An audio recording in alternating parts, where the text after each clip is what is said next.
Welcome to Catholic Snacks, where today I had the pleasure of interviewing my friend Brandon Vogt. He wears a lot of hats in the online world, one of which is the content director of Word on Fire Ministries with Father Robert Barron. Without further ado, here we are. Brandon, you wear so many hats in the digital world with Strange Notions, your personal blog, and now Word on Fire. You're also working on earning your master's, publishing your third book, and on top of all that, you're a young father and husband. How do you manage to keep up with all of your endeavors? That's a great question. Yeah, one of the things that I've learned over the last several years, like trying to juggle all these projects, is that I need to devote myself to one thing at a time. And so what I try to do is block off different parts of my day and devote them to one of these roles or one of these activities. So for a more practical example, I try to be the first one awake and the last one to go to sleep in my house every day.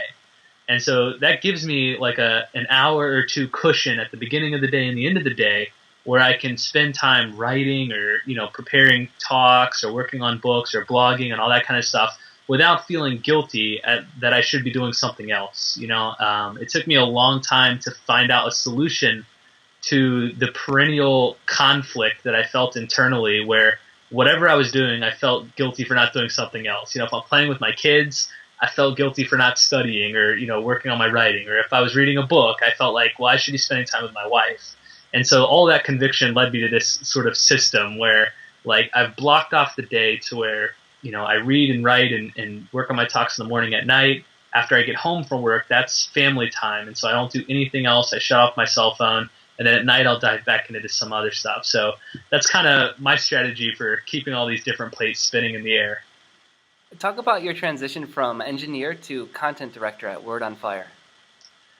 It's been an interesting couple months here, starting to work at Word on Fire. It's my absolute dream job, but the transition was a little tricky. I went to school to major in mechanical engineering, and that's what I did the first 5 years after I graduated. And so, statistics and equations and mathematics is in my blood and bones. It's what I did every day. And now I'm using a totally different skill set, managing content for a Catholic ministry. I'm able still to bring over some of those mathematical skills by analyzing the data and the analytics and statistics for all of our social media and website. But it has been an interesting transition. I think one thing that I've really appreciated, though, is when you find something that you love to do and you're passionate about, it just transforms every aspect of your life, not just the working hours, but the hours outside of it. I find that I'm more upbeat, I'm more excited. I don't feel drained at the end of the workday. I feel impassioned. I feel more excited. And so I really encourage everyone, find that thing that just gives you life, that gives you energy and joy. And even if you aren't able to turn it into a full-time job yet, work on that in the margins of your life. Maybe work on writing or blogging or artistry or whatever it is for you in the sides of your life, in the margins, and see where it goes from there. I worked for many years just on the side doing blogging and writing and working on projects with Word on Fire. And it took a long time, but it eventually turned into a full-time job. So it's been a wonderful journey and a fun 2 months so far. Your book, The Church and New Media, laid foundation for using new media to evangelize digitally. The title of your forthcoming book, Saints and Social Justice, A Guide to Changing the World, seems to be a call to get off the net for a bit to evangelize corporally. Can you shed some light on how 21st century servitude can marry both the digital with the corporal? Yeah, that's a very good question, TJ. I think we're already doing it in many cases. I think of your great book, One Body, Many Blogs, which brought together all these contributors to produce this great book and then funneled those proceeds to the school that you're in now. We did there you go. We did a similar thing with the Church and New Media book. We donated 100% of the proceeds to build a computer lab in Africa. And so I think these are the sorts of projects where you bring together a massive amount of people who can make small contributions, micro donations, $5 here, $10 there, you buy a book here or there. But when you bring all of these people together, it really adds up fast.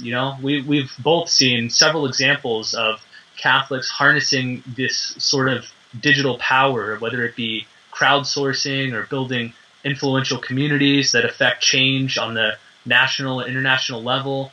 And so I think like we've barely begun to tap the potential that the new media has to bring about great good in the world. Last question. If Pope Francis gave you a call on the phone today, what would you ask him? The first thing I'd say is "No Espanol, Holy Father," and I'd call you up so that you could help translate the Spanish for me.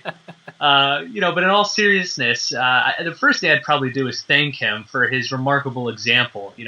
He's a witness to not only the new evangelization, but I think the blend, which I'm shooting for in my next book, between spirituality and justice. We've kind of lost this relationship between the two. In the church, there's this great divide between those devoted to the spiritual disciplines like prayer and the sacraments and the Bible and spiritual reading, and then those devoted to the more activist work, carrying out works of justice and advocacy and the corporal works of mercy. Many saints brought these two worlds together, and I think Pope Francis does it really well. And so I thank him for that. I think the question that I'd ask him is pertaining to evangelizing the secular culture. Pope Francis has written a lot about the need to establish this great culture of encounter and to reach out to the existential peripheries of the world.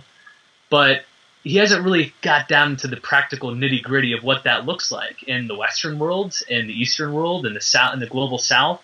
And so I'd ask him for some practical pointers. Holy Father, if you were a Catholic in America, where the overwhelming majority is, for the most part, at least practically secularist, what would you do? How would you engage? How would you propose the gospel in fresh new ways? So that's what I'd do. I'd thank the Holy Father, then I'd ask him for some real practical evangelistic tips. Last but not least, Brandon, where can people find you? Well, my website is brandonvogt.com. That's where I do my writing and blogging, and it's kind of my home base. I'm also the content director for Word on Fire, so we're at wordonfire.org. And then finally, the website that I manage that brings Catholics and atheists into dialogue about the big questions of life is strangenotions.com. So brandonvogt.com, wordonfire.org, and strangenotions.com. Well, thank you so much for having this interview with us. Yeah, thank you, TJ. Always great to see you, man. Thank you. A special thanks to Brandon Vogt, and a special thanks to you for listening.